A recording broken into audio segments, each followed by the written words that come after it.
मला खूप उशीर झाला त्याच्याबद्दल माफी मागतो. पण आता मोहोळकरांचे आभार. हे सर्व मोहोळ स्टेशन मधले जेवढे आपले नागरिक सदस्य वकील साहेब सगळ्यांनी जे कष्ट घेतलं एवढ्या संख्येने तुम्ही एका अपक्ष उमेदवारासाठी जमलात याचे आभार मी कसं मानू हे शब्दात मानण्यासारखे नाही. ते तुम्हाला जर सांगायचं झालं या मोहोळ मतदारसंघामध्ये इलेक्शन चालू आहे तर बंधूंनो माझ्या भावांनो आणि मी मनापासून तुम्हाला सांगतो हे ऐकून घ्या. एक प्रचार किंवा मी कुठल्या गोष्टी सांगायला किंवा माझं चिन्ह निवडून द्यायसाठी मी आलो नाही. जरा शांतपणे ऐकून घ्या. ह्या विरोधकांच्या सभा बघालो तुम्ही. एक सभा इथं एक सभा तिथं तिसरी सभा तिथं. त्या सभेमधले लोक तुम्ही बघितलेत का?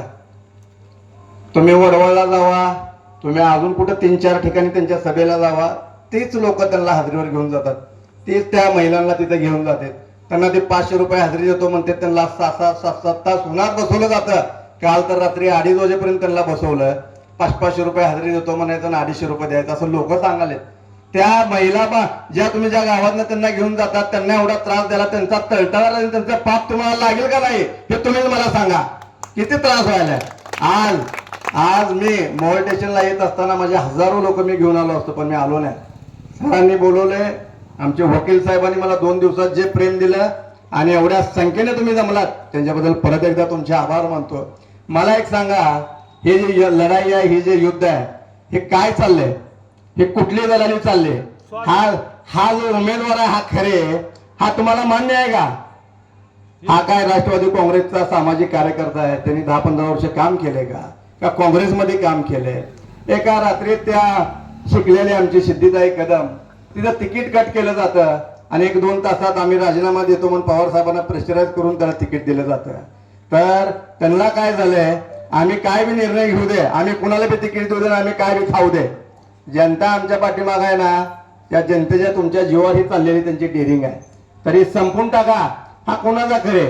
हा खरे तिकीट मिळायचे 1 दिवस अगोदरपर्यंत हा शिंदे गटात होता का नाही? सगळ्यांनी सांगा. होता का नाही? बघितलं ना तुम्ही? पण मला एक सांगा, तुम्ही म्हणता एकीकडे तुम्ही सांगता मोहोळची अस्मिता सांगता, मोहोळचा तहसील कार्यालयाच्या मुद्द्याबद्दल बोलता, जोडो मारो आंदोलन करता. आता मला तुम्हाला एक सांगायचं, ह्या जोडो मारो आंदोलन मध्ये उमेदवारांचा भाऊ संतोष दादा पाटील यशवंत मानेच्या खुर्ची लावून बसतो. हे कशामुळं? तुमचं कुठं आंदोलन गेलं? तुमच्या शब्दा कुठे गेल्या? पैशापुढे सगळं फिक्क पडले बंधू. तुमच्या भावनेशी खेळलं जाते. लक्षात घ्या. ह्या विचाराचं मी तुम्हाला सांगतो, जो हा खरे उमेदवार आहे हा शिंदे गटाचा आहे. मला एक सांगा, तो सगळ्या भाषणात सांगतो अनिल गायकवाड माझा भाऊजी जो अधिकारी आहे, त्या अधिकाऱ्याला बसवले फडणवीसांनी. बसवले का नाही? म्हणजे हे मत खरेला नाही. खरे हा फक्त चेहरा आहे. हे मत तुम्ही बीजेपीला दिल्यासारखं आहे.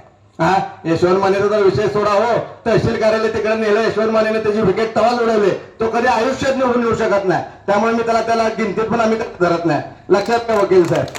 माझं काय म्हणणं आहे, ज्या वेळेस तुमच्या भावनेशी खेळलं जाते, ज्या वेळेस तुम्हाला दिशा वेगळी दाखवली जाते, आम्ही तुमच्यासाठी लढतोय करतोय, मग तुम्ही एकदा भाकरी पलटवा ना. दाखवा की जनता तुमच्या माझ्या हातात आहे. मतात आम्ही ठरवू शकतो उमेदवार कोण आहे, आम्ही ठरवतो आमचा आमदार कोण आहे. हे तुम्ही ठरवणार आहे. मी येऊन 10 भाषणं जरी करून गेलो, 10 वेळा जरी तुम्हाला पोटतिटकीनं सांगितलं तरी ह्या लोकांना जोपर्यंत तुम्ही ठरवत नाही तोपर्यंत हा युद्ध जिंकत नाही. लक्षात घ्या बंधूंनो. ज्या वेळेस मनोजदादा जरांगे, राजरत्न दादा आणि लोमाणी साहेब जे मुस्लिम समाजाचे धर्मगुरू आहेत, ह्याने एक आघाडी केली, एक युती केली आणि आपण इलेक्शन लढवायचं ठरवलं. ज्यावेळेस इलेक्शनचा निर्णय झाला, ज्यावेळेस याद्या वाचल्या गेल्या, त्या यादीमध्ये मोहोळ मतदारसंघामध्ये रॉकी बंगाळे हे नाव होते. याचा मला स्वाभिमान अभिमान आहे. लक्षात घ्या. हे माझ्यासाठी खूप मोठी गोष्ट आहे. काय कारणास्तव रात्री 2:30-3 लाच माझी उमेदवारी डिक्लेअर होणार होती, पण काय कारणास्तव इलेक्शन लढायचा निर्णय त्यांचा कॅन्सल झाला. ठीक आहे, त्यात काय कुठलं राजकारण होतं, लोक कोण काय म्हणतात त्यांच्याकडे लक्ष देऊ नका. काय कारणास्तव छोट्या मोठ्या कारणापायी त्यांनी इलेक्शन लढायचा निर्णय मागे घेतला. पण आम्ही तर फॉर्म भरला होता. मग राजरत्न दादांनी सगळ्यांनी मिळून प्रेस कॉन्फरन्स घेतली की मोहोळमधनं जे रॉकी बंगाळे थांबलेत आमचा त्यांना पाठिंबा आहे आणि आम्ही त्याला ताकदीने निवडून आणून देऊ हे त्यांनी डिक्लेअर केलं. दादा आज मला स्वाभिमान आहे. मी अपक्ष लढतोय. अख्ख्या मोहोळ तालुक्यातल्या 142 गावातून मला फोन येतो की तुम्ही आमच्या गावात या, तुम्ही आमच्या गावात या. असा धडाडीचा युद्ध आम्ही कधी बघितला नाही. असा आमदार आम्ही अख्ख्या 50 वर्षात बघितला नाही जो एवढ्या धडाडीने एवढ्या ताकदीने लढायला आहे. मला काय करायचं बंधूंनो मला तुम्ही सांगा. एक अपक्ष लढतोय, ना राष्ट्रीय चिन्ह आहे, ना कुठला पक्ष आहे, ना कुठला नेता माझ्या पाठीमागे आहे. मी एवढं लढतोय तर तुम्ही एवढं प्रेम का देता?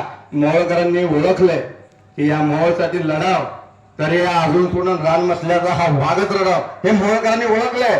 म्हणून आज तुम्ही एवढ्या संख्येने आलात. मी तुम्हाला परत एकदा सांगतो, आपलं 6 नंबरला चिन्ह आहे. या ऊसाच्या शेतकऱ्याला अजिबात हरवू नका. जर तुम्ही हरवलं तर परत माझ्यासारखा हा योद्धा कधी तयार होणार नाही. 50 वर्ष डेअरिंग इथं उभारायची करणार नाही की बाबा ज्या दलाल लोकांनी उमेदवार दिला त्याच उमेदवाराला या लोकांनी निवडून आला म्हणून माझ्यासारखा योद्धा सुद्धा परत डेअरिंग करणार नाही. पण आज जी तुमची ताकद माझ्या पाठीमागे उभा राहिली, तुम्ही सगळेजण मला फोन करू या सगळ्या विरोधकाला माझं सांगणं आहे, मला लोक फोनवर मेसेज करून मतदान करले. तुम्हालाच मतदान मी मोजून थका लागलोय. सकाळपासून 910 मतं मोजली मी. एवढे मोबाईलवर मेसेज आले की आमचं मतदान तुम्हाला आहे. तर बंधूंनो आता 910 मतं सोडूनच लढायचं आपल्याला. आज दिवसभरात 910 मतं तर मला मेसेजवर आलेत की आमचं मतदान तुम्हाला आहे. बघा लोक किती प्रेम करलेत. हे प्रेम मी फेडू शकत नाही, विसरू शकत नाही. तुम्ही फक्त बंधूंनो कुठं डगमगू नका, कुठं मागं पुढं होऊ नका. आपल्या मागं सगळ्या समाजाचा, सगळ्या जाती धर्माचा आशीर्वाद आहे. सगळेजण आपल्या पाठीचे खंबीरपणे आहेत हे तुम्हाला चांगलं माहिती आहे. आणि दुसरी गोष्ट जर बोलायची झाली तर मोहोळमध्ये ह्याच्यापेक्षा सांगली पॅटर्न पेक्षा मोठा पॅटर्न इथं व्हायला तुम्हाला दिसत आहे. आपली जी लाट आहे, आपला जो अंडरकरंट आहे, असाच ठेवा. विरोधकाला असंच लोकांच्या हादरीवर लिहून पळापळी करत बसू द्या. आपण इकडे आपला मतदारसंघ जिंकून घेऊ आणि आपला मतदारसंघ पहिला आपला ताब्यात घेऊ. हे माझं